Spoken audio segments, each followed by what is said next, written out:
Okay, so good afternoon, everyone. Thank you for attending.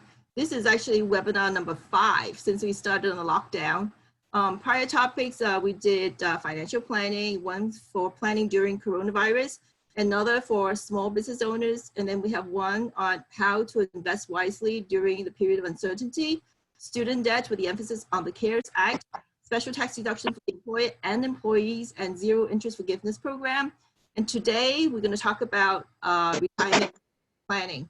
We're going to start with our speaker, Shane Doyle from American Century. He's going to talk about the 6 key risks facing retirement plans. Thanks, Bonnie. No, wait, not yet. With the fading popularity of the defined benefit plan, the decision of saving and investing in the hands of the participants. The sponsor participant bears the financial risk. So if insufficient attention is given in this area, this could be an issue. And with so many baby boomers turning 65 every day, this problem is going to be even more visible. So I don't want to spend way too much time doing that. Let me just pass it to Shane, and he's going to help us explain the importance of saving properly, and then the risks that we're facing with retirement plans. Okay, take it from there, Shane. Okay, thank you. Well, good afternoon to everybody. Appreciate the opportunity to join. Again, just by way of background, my name is Shane Daw. I'm with American Century Investments. We're one of the many investment companies out there that we help both with individual investments. So we work with folks like Bonnie as an advisor to help bring investment solutions as part of your portfolio, both on an individual basis, but also on a group basis. So 401k plans, defined benefit pension plans, you also might see us there as well as one of the investment options. As a company, we're located out of Kansas City, Missouri. I myself am in Connecticut, and I cover all of New York. So I work with advisors that are, basically setting up shop in any part of New York State. I'm also joined by Corey Johnson, who's my internal. If you do have questions, please feel free. If you want to raise your hand, which is, I believe, a function here, or easier, you can just send a chat. You could send it right to Corey if you want. You could send it right to me or Bonnie, whatever you're comfortable doing. And then we'll try to weave in those questions and answers throughout the presentation. And as Bonnie said, if not, we'll go ahead and cover that at the end. So just a little bit more background. Before I joined American Century Investments 3 years ago, I spent over 20 years with Prudential Retirement. And there I was selling retirement plans. So again, 401k plans, defined benefit pension plans, non-qualified deferred comp, et cetera, et cetera. And one of the things that I noticed as I was doing that was there was a lot of common themes throughout every plan sponsor. And I know some of you might be plan sponsors or playing that role of a plan sponsor or maybe a committee member. Others might be on the phone just as individual investors for yourself. Regardless of who you are in this particular situation over the next 45 minutes or so, I think each of these 6 risks will apply to you. And what Bonnie and I want to do is help figure out ways in which you can begin to mitigate these 6 key risks. So let me just start at the beginning. The first one is participation risk. And that's really the risk of not participating in your own future retirement. And whether it be as an individual through maybe an individual retirement account, an IRA, or on a group level if you're participating in or have offered a retirement plan through your employer. The fact is, plain and simple here, the risk is long are the days where this is done for you. In the olden days, right, with my parents or my grandparents, they had something called the defined benefit pension plan. And if you think about it, back then, you didn't need to know anything. All you did was you joined a company and you were given this pension plan where when you retired, the only decision you had to make was whether or not you wanted to include your spouse. Think about it. This, for a lot of people, is not their forte. It's not what they wake up and have passion about doing, and that is investing. So now a lot of that risk has been passed on to participants. We want to help with that. So again, number one is participation risk, the fear that participants won't save in some way, shape, or form or participate in their own future retirement. Number two, it's one thing to join a plan or set up an IRA, but it's another thing to contribute. The problem that we have in America is not an issue of over saving for retirement. It's the opposite. It's we're under saving. And we'll have some stats later that we'll share with you around how we're actually short when it comes to our contribution amounts. So now that we've joined, now that we're saving to some degree, the next risk, number three, is investment risk. This is really, do you know how to invest? And as I said earlier, most people don't. And that's not a knock. That's just not their passion. It's not their forte. It's not what they do day in and day out. This, however, though, is a risk. And so that is something that we want to help, whether, again, it be at an individual or at the group level. Number four, and so let me just say this about the first three. I call these the saving risks. These are the risks during saving years. The risk of not joining, not saving enough, and not saving the right way. But what is becoming more and more important to focus on now are the final three risks. And it wasn't until 2008, where I think we all know what happened, 2008, when the market fell out of bed, where 82% of working Americans who wanted to retire in that year, guess what? They didn't. And that was because their 401ks, and here comes the joke, turned into a 201k. But the reality is we need to be able to manage market risk and manage it well. And for the last 10, almost 11 years, we have seen a raging bull market.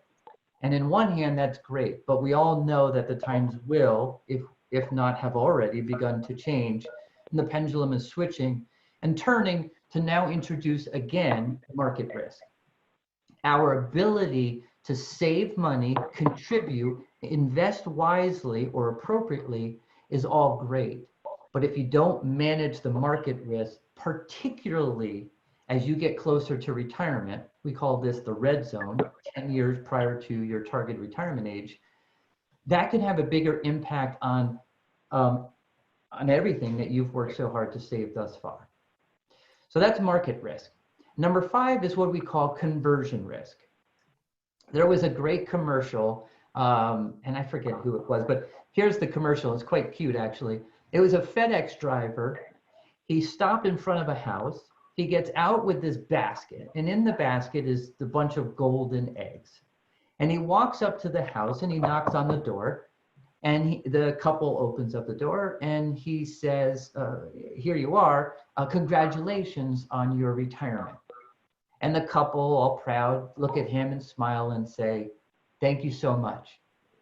And now the guy says, you're very welcome. Now, good luck. And it's powerful because what he's basically saying is, you did a good job collecting these nest eggs. Here's the golden eggs, a symbol of your retirement. Now, good luck. Go back to what I said before. Pension plans are no longer there doing it for you. It's on you to not only save, to save well, to save the right way.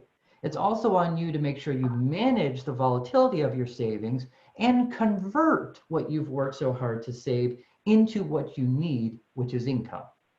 And that brings us to number six, the final risk, longevity. Here's the good news and bad news, folks. Good news is we're living longer. We'll show you some stats on that again later on. Here's the bad news. We're living longer, which means you're going to need income for a longer period of time. You have to think about how you're going to invest, not just prior to retirement, but during retirement. Why? You could spend more years or more days in retirement than you did actually working, right? The average, I believe, is 8,000 days. So are you planning not just to retirement, but ultimately to get you through retirement? So I'll stop there. Those are the six key risks. I wanted to start, Bonnie and I wanted to start with that. So as we go through the presentation, keep these in mind. What are you doing to help mitigate some of these risks? And before I turn it back over to Bonnie, I'll just say one last thing. I think as an industry, we've done a really good job of starting to mitigate some of these risks. Let me give you an example. If we can't get participants to save on their own, guess what we did? Auto enrollment. We started using features inside of your own retirement plan to get people to save automatically. Number 2, contribution risk. Can't get people to save enough? Auto escalation. So now every year we have a feature whereby you're going to begin to save more for yourself. Number 3, can't get people to save the right way? Auto invest them. It's called QDIA, Qualified Default Investment Alternatives. Inside your employer's plan, if you don't make a decision, you just made a decision. And that not making a decision will default you into an investment appropriate for you. I see that continuing on, and whether it be in Washington or elsewhere, or just from a product standpoint, what's being built or addressed right now, we have done a good job of the savings years. As an industry, we're now going to begin focusing more on the spending years. How are we going to protect people? How are we going to help convert to generate income? And then how are we going to make sure that it lasts for as long as they do? And the good news is there's legislation and products being built to help address those things.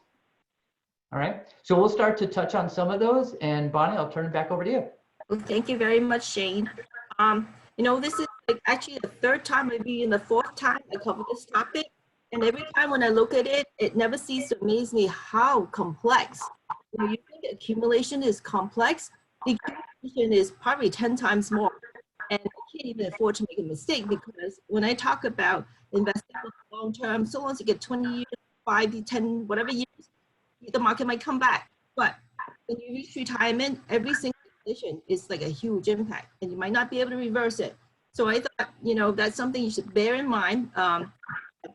These issues are very important.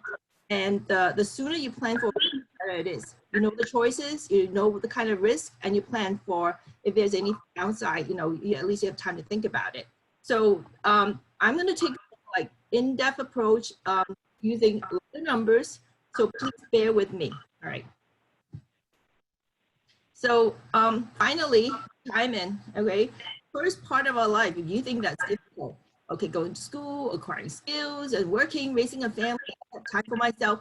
Now you reach the climax, time to pursue your goals. You have a lot of time to decide, and hopefully, you know, you got enough money to help you fulfill your goals. So let's just kind of go back to the agenda. You know, Shane talked about the 6 risk-based retirement plans. So what we're going to do is we're going to look at the key planning questions, the income and expense of the norm of a retiree, key expense areas. So we're going to dive into Medicare, long-term care. You know, we're going to talk a little bit about that. Then income. A lot of people don't even know what kind of money they have until, you know, they start pausing and start thinking, oh my God, I need to take entry. You know, where's my money? Okay, I have an account here, Fidelity, and a little Schwab. I have some annuity, life insurance, and I forgot a little IRA somewhere else. So it's time to kind of sort out, like, where's your money? And then don't forget about it. Like, I've been doing 401k for so long. There are like participants that we cannot even find because after they left the company, they forgot about the little money they have here and there, and we have to chase after them to give the money back to them. And finally, we talk a little bit about distribution strategies. That is pretty complex. Now with all that money, so where should I take the money from? How much can I distribute? 4%, 5%, 6%? Will I be able to last 20 years, 30 years? So what's the math behind it? So this is kind of a quick overview of what we're going to cover. So this is like what Shane talked about, and then we talked a little bit about here. So here. So how much money do you need? Okay, so Fidelity did a study, and then basically the answer is like from 55% to 80% of your pre-retirement income. A lot of it depends on, of course, your lifestyle. If you're going to travel a lot, if you know how to spend money, of course, you know, it's not going to last. It could be like more than 100% of your pre-retirement income because finally you're right. So you have time to spend even more. So like if you have your income under $50,000, we think that, you know, you probably will need a bit more. So 80% of your pre-retirement income. And if your income is higher before retirement, like 80 to 120%, 100,000, so maybe 70%. But these are just really very, very general numbers. all it comes down to is really individuals. Like, what are your goals? How do you want to do you want to spend your money? What adds meaning at this part of your life? So we're gonna delve deeper into it. Help you figure out your goals, a budget for it, and figure out like something that works. All right. So I want to tell you, I love hardcore numbers because I think if for planning, if you have information, the more information, better. That will help you at least like see where other people are heading, and then how you fit in there, and then help you devise your own goals. So let's just take a look at how much people have saved. It's kind of sad, okay? So when you're 20, okay, in your 20s, like people have $16,000. I think that's actually even on the high side. 30s, like 45, 40, 60, whatever, you get it. Like around retirement, the average Americans have saved $172,000. If you tell them that, they're so freaking proud. I have like over $100,000 in my retirement account, and they think like, they hit a jackpot. But if you actually look at the norm, what we should expect to spend, how much money in order to last like 20, 30 years, whatever, it's a lot more. So I did some calculation. These are general benchmark. So if you have young folks, you have kids or whatever, this is like simple to understand. So if you in your 30s, you should aim for 1 to 2 times your annual salary. So it should be like, if you make 50, should be 50 to 100,000. If you make more, it should be 75 to 150, 100 to 200. So 1 to 2 times. In your 40s, 3 to 4 times, 50s, 6 to 7, and around retirement, 8 to 10 times. So 10 times, let's say, if your salary is $50,000, $500,000. And then I bet if you tell it to anybody, they say, what? Wow, okay. But retirement is expensive, okay? The webinar from Bonnie from our 401k. Huh? What's up? No, I just about the podcast. Okay. I just wondering if you want to be in the coaching. Do you need me to, or what do you want to talk to him about? No, just let him know if it could actually, because the receiver seems like he needs someone to assist I think, him. we just mute by, Just talk on mute. on cloud six. Well, he Want me to mute? I think we're good. You good? Okay. Yeah. All right. So let me just continue. Thank you very much. So let me just continue. So what you have in your bank account probably is going to be a little bit more than what you think you need. And always good to aim a little bit higher, so you have some flexibility. So at retirement, we are actually looking at 8 to 10 times your annual salary. All right. So these are just general benchmarks, of course. And because you saw how much, oh, let's go back. Okay, so so hard. Hit this. You see, Americans have only $172,000, but they should have 400 to 500,000. So a lot of people, as you can tell, are there behind. So 47% of people are at risk of retirement income shortfall. And even if you make a lot of money, 20% of the highest income also are at risk. So most of us are not really prepared. So what are our solutions? Okay, before we even talk about that, let's take a look at why, retirement income planning is so freaking hard. Longevity, length of life, how many more years I'm gonna live? Healthcare expense, everybody knows that's a big concern. 5% increase every year, more than inflation. Inflation eats away our money, taxes, what I'm gonna be paying, especially when I start withdrawing my 401k, which hasn't been taxed before. Social Security, is it still gonna be around? And market return, oh my God, maybe another coronavirus, so who knows, okay? There are a lot of risks when you do these retirement income planning. And then the reasons for shortfall, 50% of the retirement income shortfall is due to healthcare expense and long-term care expenses. So it's very important that you have to keep yourself healthy and then plan for the inevitable that, at one point of your life that, you probably would need more healthcare, more medication, more pharmaceutical products than you ever thought you would need. What are our retirement goals? Okay, these are just like questions that, I ask people and they give us, a list of things that they want to do. finally, you know, after working so freaking hard for 20, 30 years, what do I want to do with my life? Some people want to go back to school, some people want to volunteer, some people was, I want to make purchase, whatever it is, I want to build my own home. I want to leave a legacy, travel, that's always top priority. Some people are very charitable minded. And maybe you want to spend time with your grandchildren. They're always fun. I mean, I never seem to be amused, you know, to hear them talk. It's really pretty fun. Just like bring me back to my childhood, and it's very happy.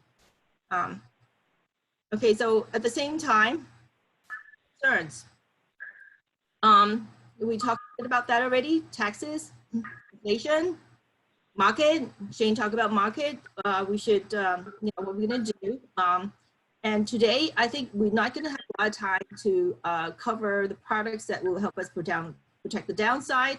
I'm going to be focusing more on the expense. How do you control expense? How do you forecast expense?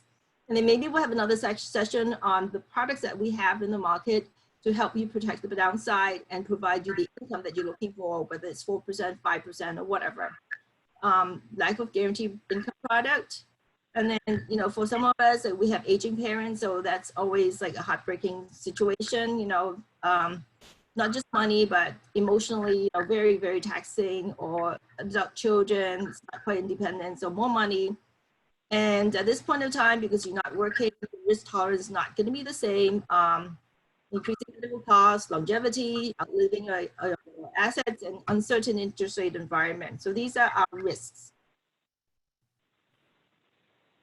So when we walk through this, okay, we have accumulated these financial assets, and we have lots of decisions to make, such as, you know, housing. I'm going to still live in this nice big house, or I'm going to downsize. What we can do with housing. Social Security, withdrawing strategies. Okay, so when should I start taking Social Security income? Okay. And so I want to like briefly just like bring up these questions, because this is like something that almost, you know, every time when I talk to somebody who's about to retire, they bring up these issues. So longevity, how much should you plan on longevity? You know, some people said 5-10 years. I said, really? You know, come on, you know, like we're gonna have a chart later on to look at the statistics, but it's probably a lot longer than you think. And then debt, you know, okay, now that you're not paying for school, you know, your kids are grown, you know, maybe have that extra income before retirement. So maybe you want to pay off your mortgage, you know, maybe you want to take care of your debt. And housing is always a complex issue.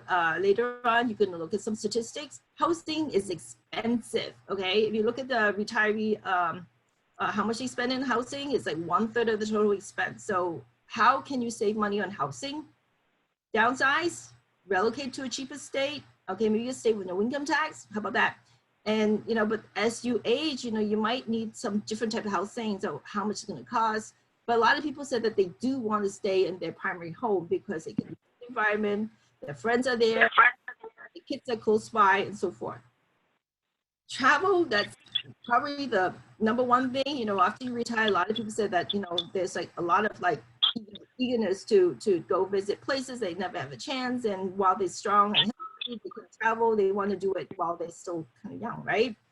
Grandchildren, and not only like grandchildren have fun with them, like a lot of grandparents are thinking, hey, look, maybe I have some cash, which help my kids, you know, pay off some of the college education. It's so expensive. So maybe that's another concern of yours.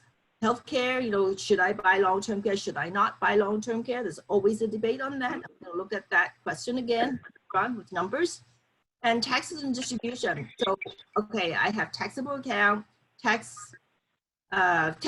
account, which is like Roth, and then just taxable, like those brokerage accounts, like my checking account. So where should I get my money, you know, to pay for my expenses? Like which bucket? So we can look a little bit about that too, to talk a little bit about it. Now, I never seem to amaze when I look at this chart. I mean, like just years ago, people probably 50 years ago, people probably like live up to their 60s, you know, that's how the life expectancy is about 60. And you look at like in the 1880s, like what, only not even 40 years old. And now, you know, a couple more years, like everybody is gonna live to 100. All right, so today here, okay, Average life expectancy for Americans, male is 76.1, female 81.1. Now, for people who already hit 65, this is the life expectancy. For males, 82.9, for females, 85.5. And the longer you live, the longer you expect to live, okay? So as you go down, okay, your chances are that you're gonna be able to live longer. If you hit 70, you're gonna be, instead of 82.9, it's 84.1. So you get my point.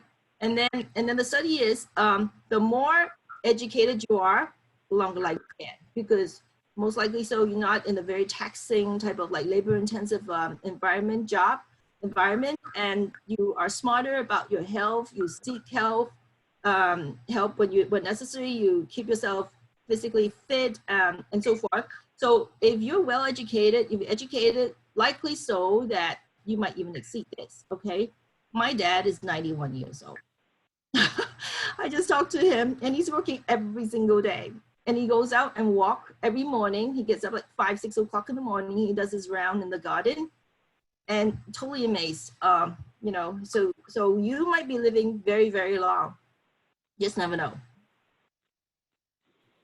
And here, okay, 50% the chance that for male, 83, females, 86, and then 25% of the chance. So if you're smart, you're good health, there's a good chance that, you know, if you're male, it's not 80, whatever, 79, 89, okay, 10 more years. For female, easily into the 90s, okay? So when you develop a plan for longevity, don't say that it's gonna be 5, 10 years, 10, 15 years. You wanna plan like 25 to even 30 years, like, you know, 90 something. I even think like for women, you should plan even beyond 90, because there is a chance that you're gonna live beyond that. So you do want to have the income. And the worst thing is like, at the end of your life, you have no money and you have nobody to depend on. That's really sad. So I wanna have control of my hands. So make sure that you have sufficient money to last like this many years. All right, so I don't know if people told you about this, and the first time I hear about this, I thought it's kind of funny. So the first stage of retirement is, we call this go-go years, where you're even more active, you go travel, you do all those things you never had a chance to do. So that's the period we call the go-go years. As you can expect, you probably spend more during those years too. And as you age, your health is kind of go downhill a little bit. We call this slow go years, you know, ages 75 to 84. And then we call the no-go years, like, okay, so about the end of my lifespan, you know, I basically spend most of my time at home. So your health is going down. The expenses are going down because you're not traveling and doing as much as you used to when you were young.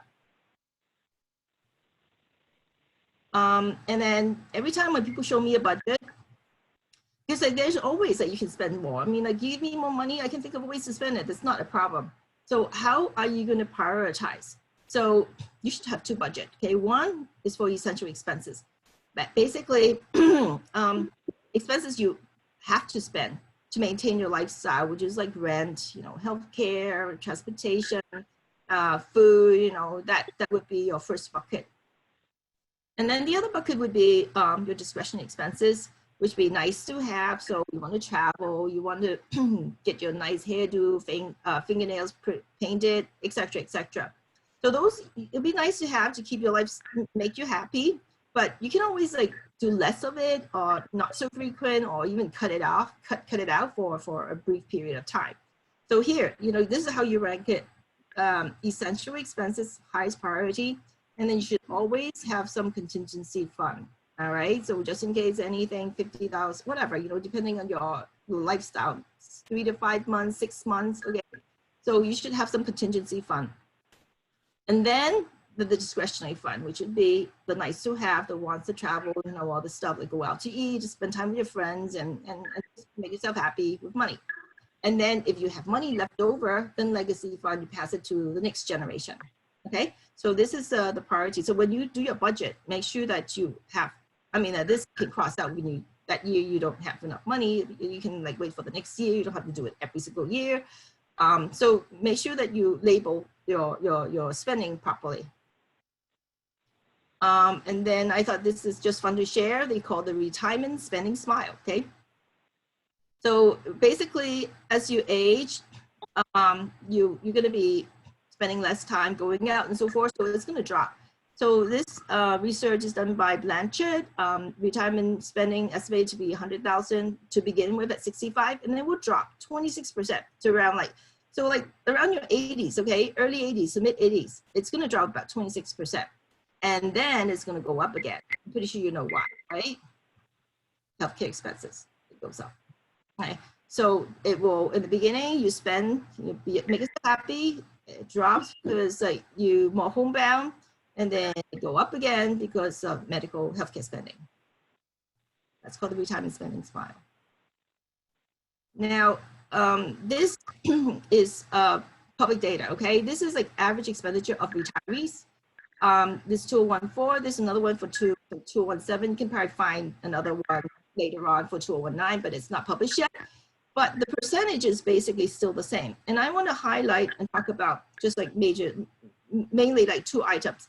Housing, 33% of your total budget. So it doesn't matter how much money, okay, see you say, okay, 55 and older, you know, this is the amount that you're spending, 49, and then as you age, well, this is probably the go-go year, so it goes higher, and then it drop, and then it drop. Yeah, so that's a retirement smile. Okay, so housing expense. So, I mean, I forget about this like $1,000, $2,000 here and there, right? If you can control your housing expense, let's say from 18,000 to, okay, this is a house, let's say, so it's more expensive. You have maintenance, you have tax, you have mortgage, all that. I mean, I know some friends who, when they retire, they just like, drop to a one-bedroom apartment, but that's like a huge lifestyle change. And then after a while, I asked them, "Are you happy?" They said, well, yeah, you know what? In the beginning, it's like terrifying. All of a sudden, like, you know, from a big house to a tiny apartment. But I got used to it. You know, I dump all the junk, you know, and with that extra money, I can do all the traveling, you know, charity, do all the things that, you know, I wouldn't have a chance or the money to do. So that's a personal decision, though. Okay, so if you have the cash flow, you like your house, yes. But if that is something that is going to cause you to not have enough money to spend things or activities that's meaningful to you, I would think twice. And because it's always easiest to take a look at where the money, the highest, you know, the percentage wise and where it's going, I would look at the higher number first. So that's something I want to point out. And then the other one would be healthcare. Like from 8%, you know, all the way to 15 to 16%, still significantly less than housing, but you should expect that that's going to increase. And the rest, as you see, is going down, 2,000 to 1,000. Wow, you know. This is like, okay, pension, like people are working. So pension and social security, basically it's either the retirement savings that you're still making, contributing, or the social security taxes that you pay. So like even at retirement, some people are still working a little bit, so they're paying some taxes, okay? And then others is like, you know, charity, everything else that's not included up here. So that's the main thing I want to talk about. Healthcare expenses. So Medicare is a primary healthcare expense for people 55 and older. Now you have to understand that Medicare only pays for 51% of total healthcare costs. And then Fidelity estimated the medical expenses for a couple at 65. This is this is not long-term care. The 25 years of retirement would cost you $285,000. It's absolutely huge. But of course, you have Social Security that can help you cover, you know, most part of this, okay? But just be aware that healthcare expenses like a huge item, and you should like focus on that and see, you know, what to do and maintain and, you know, get a better control over it. So, you know, let me just go out. I know I'm not 65 yet, but let me just go out and check out how much premium I'm going to pay at 65.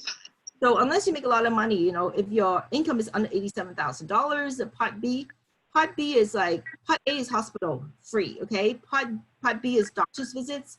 The premium is $145 per month. Part D is pharmaceutical, like drugs, okay, it's 47, it's not much, okay? And then so the people who want supplementary plans because they don't want to pay the deductible, and then you get to the hospital. I mean, there are always limits here, limits there. So they want more coverage. So And they're not cheap, okay? So depending on what you want, it ranges from $70 to $270. And then of course you have out of pocket, and then dental. A lot of people neglect dental. I think that's very important to maintain your teeth and for good health and so forth. Vision. So if you add all this up, okay, so for people already like in at 65 or whatever, you can like check my numbers. So this is about, average, okay, about $400 to $578, okay? So depending on what you pick for supplemental insurance, or you don't pick it at all, okay? So you're spending like $4,500 to $7,000 on healthcare expenses, okay? That's only for one person, and double that for two. That is something, doesn't matter what, that would be an item that you can't take away.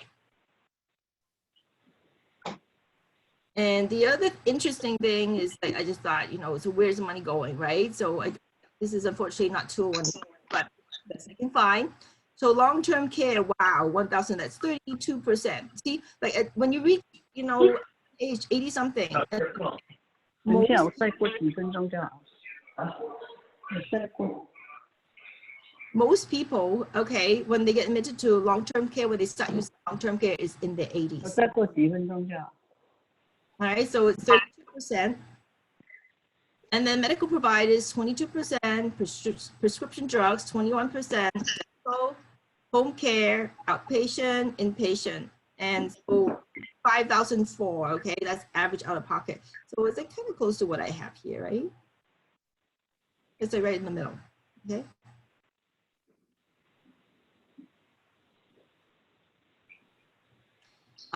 Now let's look at long-term care, since like we talked about the $285,000 the Fidelity projected for a couple age 65, how much they're going to spend on healthcare, doesn't even include long-term care. So, okay, so estimated men over 65 who needs long-term care, 47%, women, 58%. So over like half, people would at one point probably will need some type of long-term care, end of life help. Average age of admission, most of the people will be in the 80s.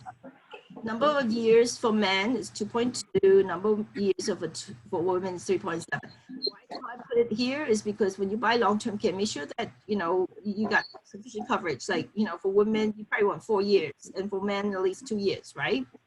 And then this is interesting too. For people who are married, okay, you only need 1.6. People not married, 3.8. So hey, there's a benefit to staying married, okay? So you might not need long-term care as much. And average life expectancy following an Alzheimer's diagnosis, 8 to 10 years. So the worst thing is like the thing is you don't die and you're still alive, and then what you're gonna do? So you need long-term care for a very long period of time. So that's all depends on your genes. So think about that. That's another issue, whether you want to purchase long-term care. Top 5 reasons for buying long-term care: Alzheimer, okay, 27%, arthritis, cancer, stroke, nervous system conditions. And I always think it's fun to just delve deeper into, where is it going, who's buying, and when I'm going to get my long-term care and so forth, and can I break even? All right, so let's take a look at the statistics. So women, 64%, buying long-term care, men 36%, so they don't think they need it. Maybe my wife will take care of me. And then, age that you would be using a long-term care. So when the claims start, okay? You see, most of it would be like in the 80s, 80 to 90s, right? And then maybe like 91, okay? Here, this is like rarely like people on this 70.5%. So when you buy, let's say here at 50, you should expect to pay 30 years of premium. So wow, a lot of people say, hey, look, they are like ripping me up. I don't know whether I'd be able to take it. Maybe I don't need long-term care. So I want to share with you more facts because I want to show you, you make a decision, but here are the numbers. Okay, so let's take a look at a bit more, okay? Long-term care, okay, so there are different types of long-term care. Home care, so probably a cheaper way and you may feel more comfortable. To stay home and get like a home aide to come to your home and provide the care and service. Assisted living, okay, a little bit more intense. So you go move out and somebody else, with nurse and doctors, whatever. And then nursing home would be kind of end of life. You got, like food care, and that's super expensive.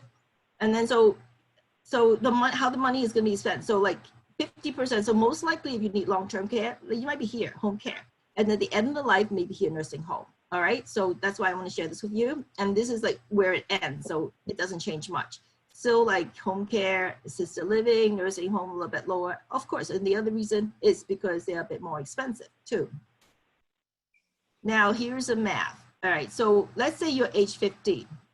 This is annual premium 2017, just give and take and add another 5–10%, whatever, okay, to the annual premium. So let's say you keep paying, okay? And you know, we said you won't need until 80. So by then you would have paid like, you know, if you are in 50s, you pay 30 years. If you're 60, you know, then you'll pay 20 years, but you jack up the premium a little bit, 20%, 10, 20%. So what I want to know is at 80, okay, this is how much I put out, how much I'm gonna get back, okay? So assisted living, 1 year, 45,000. Nursing home, okay, it's all location based, okay? It could be high, it could be lower. So New York obviously is gonna be expensive. So, all right, so 1 year, 45. 2 years assisted living with 90. Okay, so you got my point. So 4 years, okay, be $180,000. So if I have Alzheimer, maybe it's even more than that. So that's the benefit that I'm gonna get. How much am I paying? So let's say I won't die, I'm gonna live on till 95, okay? So if I buy at 50, my out-of-pocket would be 77, and I'm getting 180. I'm just a good deal, right? It's your decision. So worst thing is like, okay, oh, sorry, this is the benefit, 235. So this is how much I'm gonna get, and this is how much it's gonna cost. So there's still some out-of-pocket, but still this is the payout, this is a return. All right. So these are the assumptions. Long-term care daily benefit all depends. So you need to find your policy. I'm just getting an average one. $161 per day benefit. And then total years covered will be 4, inflation adjusted, of course.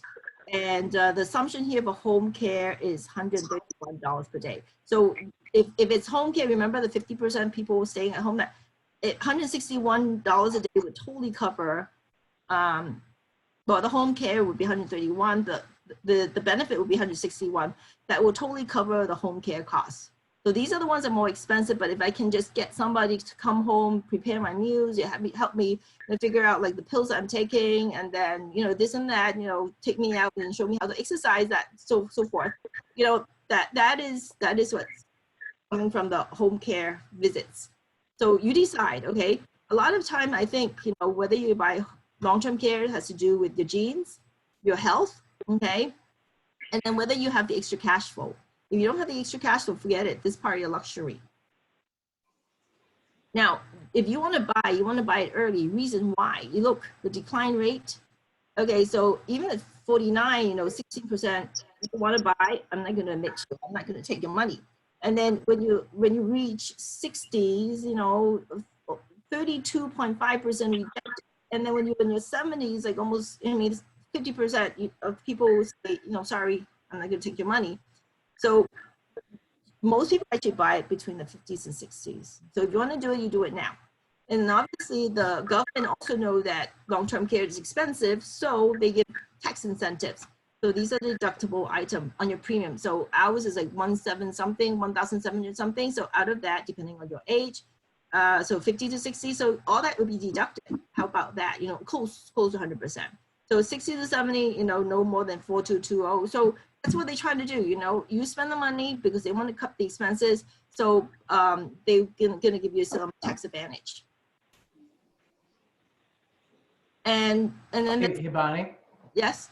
Hey, Shane. I don't know if we want to take a pause and just see a lot of good information thus far, just to see if anybody has any questions, and Corey could be on standby. If folks want to ask, just unmute yourself and then ask, or if you're more comfortable, just feel free to send a chat.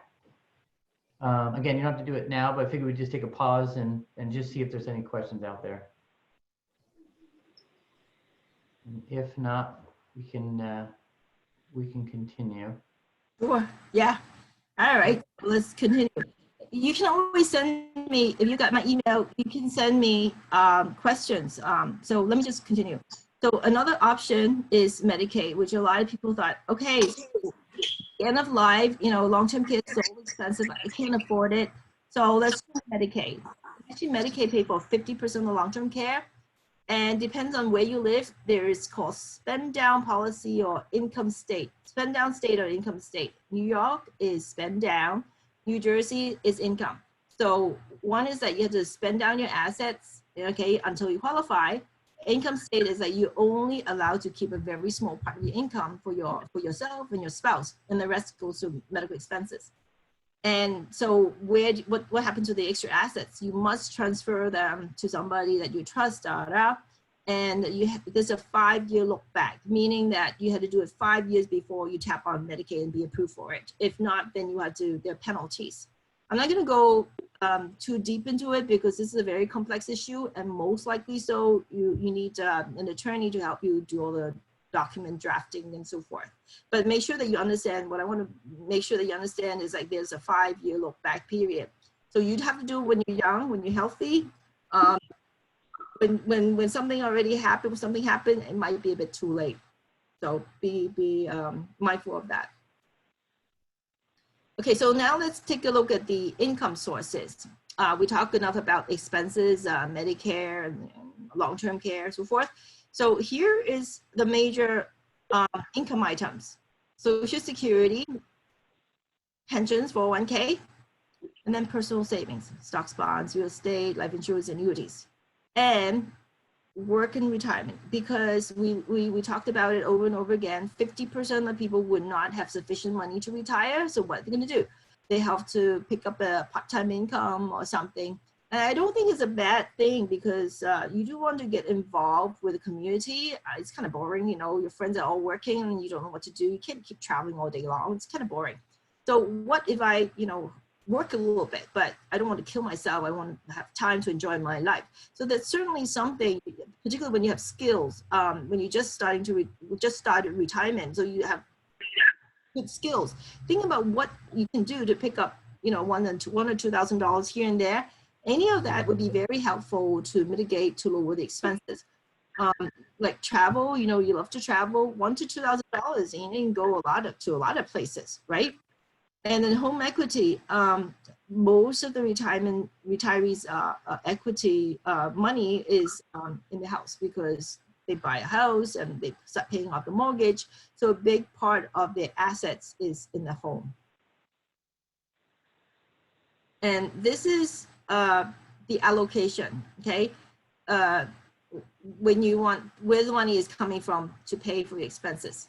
Social Security is about 33%. And then that's huge. I mean, when I saw that, I said, wow, 31%, okay?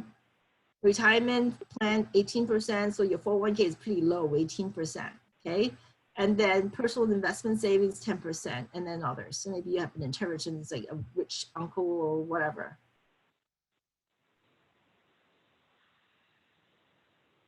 And this is also pretty interesting. A lot of people said that, hey, look, I'm not going to retire. I'm going to keep working. But the thing is actually your health. I want to raise the health issue is very important. Average retirement age for men is 64.6.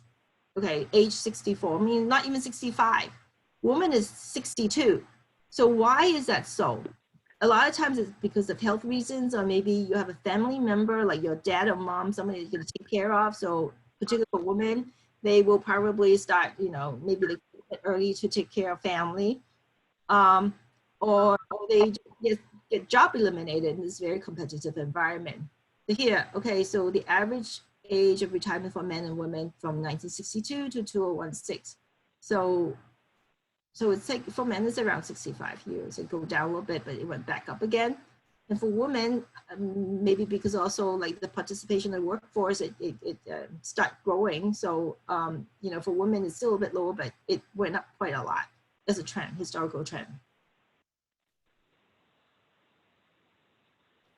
Let's first talk about Social Security, because lots of people actually need that. If we don't have Social Security, they won't be able to retire. They won't even have the essential expenses covered.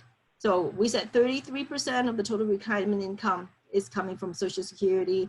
And the good thing about it is that it's also inflation adjusted, not to the, it's got a COLA adjustment, but it might not be enough to cover the inflation. And with our government, the way it's going, we might not even get any COLA adjustments. To be eligible, you must have earned at least 40 credits or 10 years. And there's like a lot of complexity to Social Security, but all I want to say is just one thing. It's like there is early withdrawal penalty. Okay, if let's say the earliest that you can start taking money out is say 62, and just to make it simple, I'm just looking at somebody who was born January the 1st, okay, 1960. So FRA means full retirement age. Full retirement age is 67. So if you take it 62, there's a penalty of 30%. But if you if you have other money to pay for your expenses, you can delay your withdrawal. The latest you can do that, is then you get additional income of 24%. So here, like the difference of 30 and 24 is 54%. It's quite substantial. So people will ask, all right, Bonnie, okay, so what is the break even? When should I do it? Okay, 62, 63, 64, 67, when? Okay, well, I actually did some math. All right, okay, so let's do this first. So age 62, okay, so average Social Security income in 2019 for one person, this is average, okay, for this national average is 1,470. So you can see that people will make this average income would be like around 50,000. So for singles, like, if you take it around here, it's 1,004. But a lot of people take it earlier, so it could be less than that, okay? And married would be, okay, let's say the spouse doesn't work, so you take 50% of what the husband is making. So together with like, husband plus 50% of husband's income, Social Security income would be 1,500. So I give you some idea. If you make $50,000, how much Social Security income would you get? And then if you wait, how much would you be getting? Okay. And then we talk about longevity. If you might be living till 85, 90, whatever. So maybe it makes sense for you to delay. Okay. And I will show you more math on that too later. So if you make $75,000, okay, so a bit more, and then 100,000, a little bit more. So I mean, after that, it discriminates against income. So so the more you make, it's not going to increase like proportionally. So it's probably fair to say it's like for most people, okay, husband and wife about $4,000 from Social Security, $4,000 to $5,000 for Social Security. And that's not a lot. That's not bad. Okay, 5,000 times 12, $60,000. Right? That's quite a lot of money. But of course, it's pre-tax. You still have to pay tax. Now, so here's the break even. I have, if you're interested, I can show you the math worksheet. But I did a calculation. Okay, and then two scenarios. One is that if I give you the cash, you're just going to spend it right away on Medicare or whatever. And then the other scenario is like, I'm going to invest it and I get a net, so 5% return, and after tax, let's say I'll get a net return of 4.25. So assuming that you spend the money right away, the break even for male is 69, age 69. And then that, male at 65 longevity is 84.3. So you probably want to wait. And for women, you should wait till 70 because the longevity, to 86.7, so it's even longer. And then if you invest the money, so unless you think you'll live till 90, so it's probably wise to take your Social Security at 67 because there's a lot of uncertainty with the Social Security. It's just like, after a certain age, it doesn't make a big difference, $1,000, $2,000 here and there. So it's probably to your benefit to take it a little bit earlier because you got the return, you can invest it for investment return. So these are the different, this is like, if you're going to use the money right away, you wait. If you don't need the money, I would like wait until 67, which is your full retirement age if you're born like January the 1st, 1960 or later.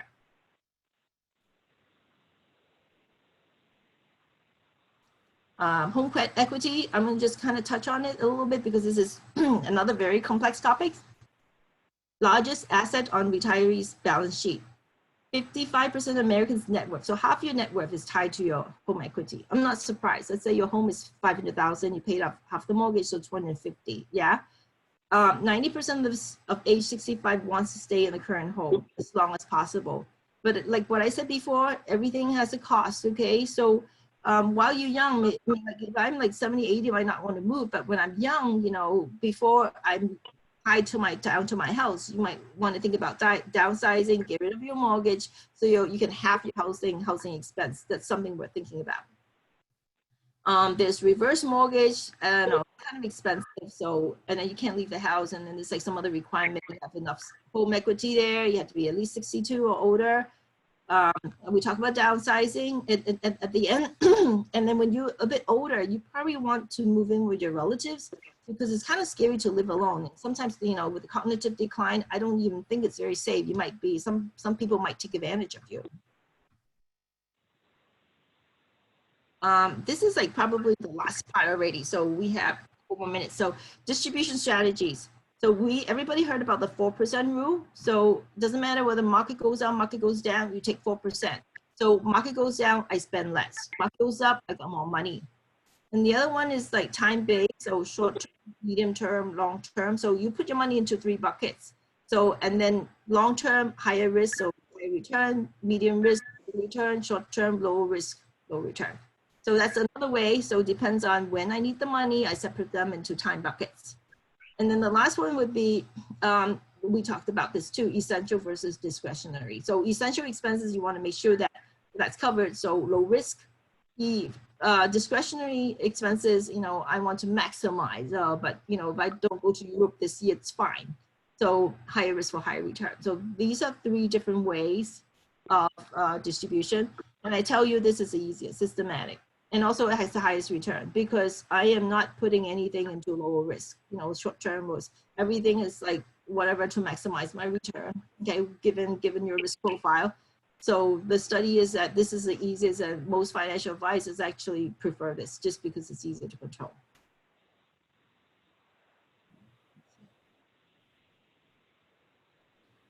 What if my retirement horizon changes? So you can like fine tune this a little bit. So if it's less than 20 years, so you can, instead of 4%, you add 1.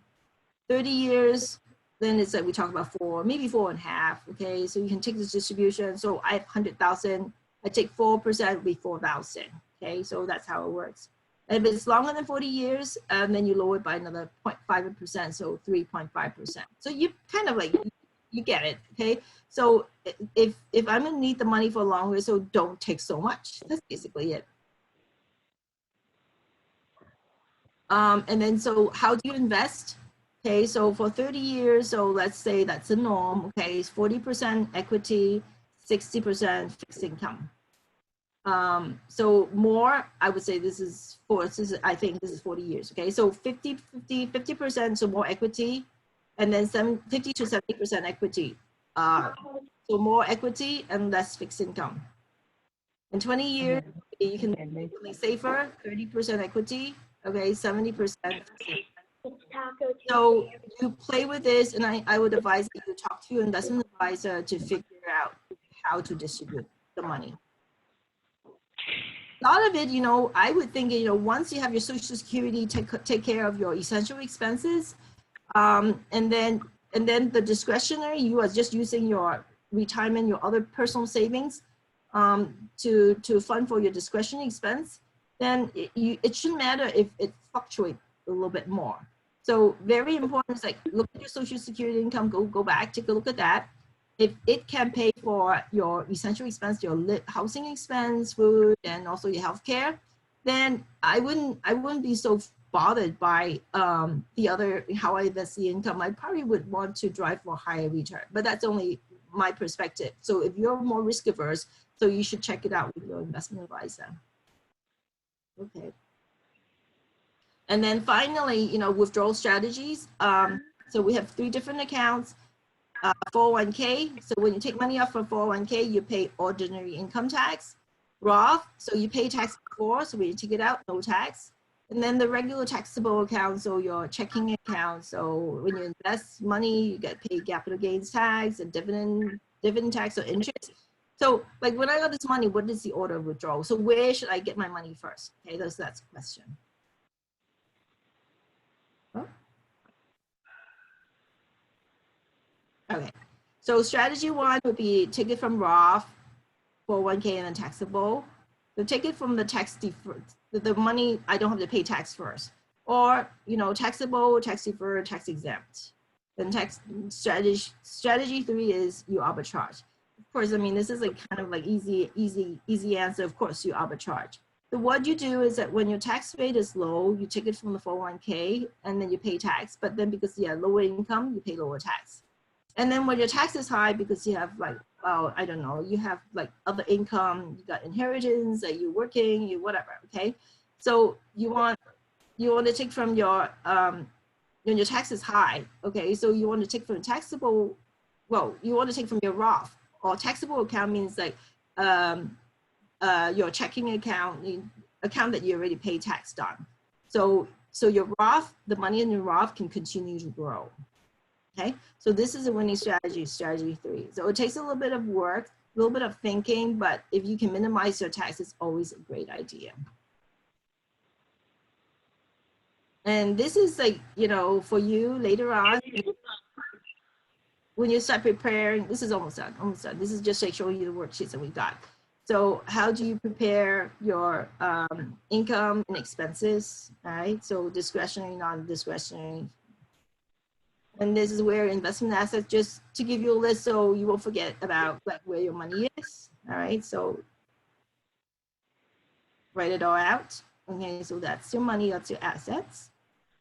And then you have to figure out your income. Okay, so from your income, before tax income, your taxes, okay, and then you figure out whether it's overage or shortfall. And then you figure out how to minimize the shortfall. So this is just a quick summary. So you should plan for 20 to 30 years, okay, of retirement. And then you expect to spend 50 to 85% of your pre-retirement income, depending on income, lifestyle, and stages of retirement. Expenses depends on your lifestyle again, and health needs.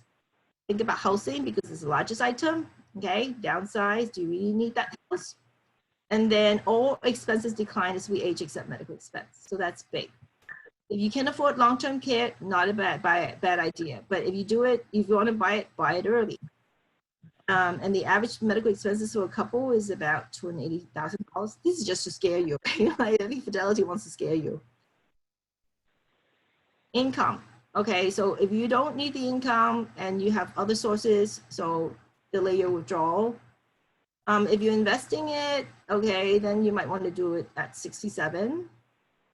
It's always good to have a part-time job. 1 year part-time job can increase your retirement spending by 8%. That's somebody's calculation. Withdrawal strategies, we talk about the 4% rule, okay, with 3% inflation. And then you modify it, depends on, how many years, 30 years, 20 years, or 40 years. And then you can like modify a little bit more depending on the investment environment. Like right now, the interest rate is so freaking low, so you might not want to put so much money in your fixed income because it doesn't work out. And then arbitrage or withdrawal strategies. And that's it, that's all I have to share. This is a lot of information, and I hope that you got something out of it. And I thought this is just basically, this is a very complex topic. I was explaining to Corey and Shane. Today, we're just covering the expense side, how to allocate expense, how to work on your budget so that you get what you want, you live fully as possible, and then take care of your risk. But the other thing that we need to look at later on, maybe for another of these webinars, to look at, so where do you put my money? How do I minimize my the loss of my investment? So like a protection, a floor protection. And how do I derive income? So I need that 4%. How do I get 4%? So do I sell? Okay, maybe invest in something that has a high dividend interest. How do I do that? But that's for another session because that's just as complex. Any questions? I think that's all I have for you today.